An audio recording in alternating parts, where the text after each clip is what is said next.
Croft became the first Pearly King. He was the King of Kings.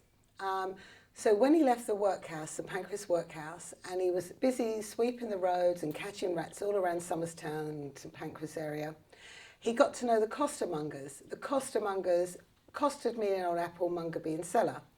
They were the local street traders all around the area. And he liked their attitude, one of always help a man when they're down, or a woman when they're down, or a person when they're down, and try and give them a hand up. They traded independently, but they liked a bit of style and panache.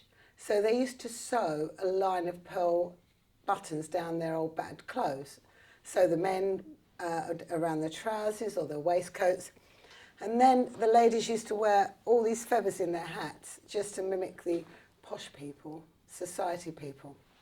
So then the third Pearly King was Bert Matthews from Hampstead.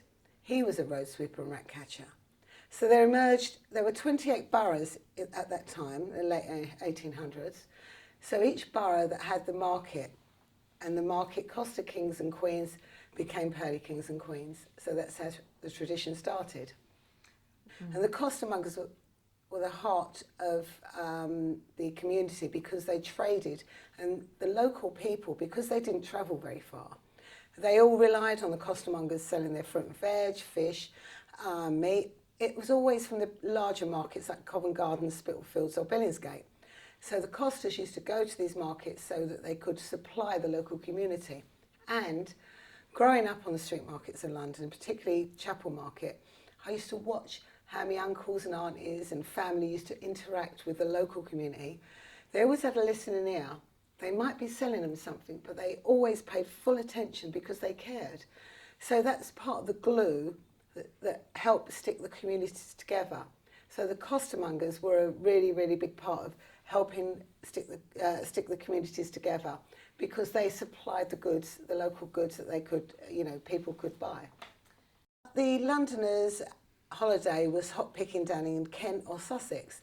So my family used to go to Kent near Paddock Wood. So it was a wonderful time because they used to load all their belongings on a big old lorry, or also they used to take the local train. So everyone, it was such an exciting time. It was 6 weeks of the year. So the doctor, the mum or dad used to go to the doctors, and the doctor knew the family were going hot picking, right? So he'd write a sick note for the kiddies to go to school, right? It was generally, the men used to join in, but the men were usually working. So generally the ladies and children were left doing the hot picking. It was the best time. So we'd get on a charabanc, like a big old wagon. We'd all hot foot it down to Kent or Sussex. All the families, all the local communities, because it was just such a massive coming together, and it was a holiday time. And it was always also a way to get out into nature, because that was the biggest benefit. So we used to go onto the field or the hop garden, and the farmer would come along, so the families got to know the farmer. There was all these sheep huts, either corrugated iron or asbestos. They set all these sheep huts, they'd turf the sheep out, they'd throw a bale of straw into the hut, and that would be our home for 6 weeks. And we used to make like a duvet. Mum used to make a duvet. It was wonderful times because the children could play out in nature. And it's been a lifesaver for me, personally. Now, I've lived here for 24 years.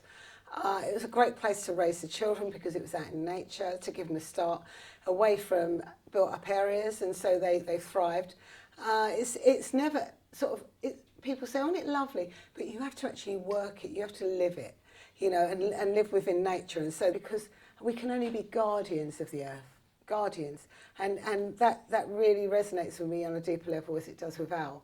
So to be able to look after the environment and to share it with others that maybe can't, I feel grateful every day to live where I live. As the land emerges and seeing what it needs and the feedback loop, so permaculture is really, I think it's a very healthy way to work within nature. It's looking at what the earth, what is around us, and starting from zone 0, which actually is us, and then going out 1, 2, 3 and 4. Say, I don't have words of wisdom, but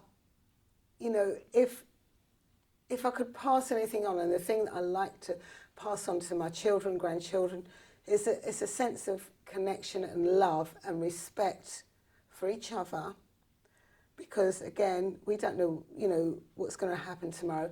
So connecting up with each other, and also a sense of gratitude for each day, because again, one never knows, and just spin it with love and fun, really.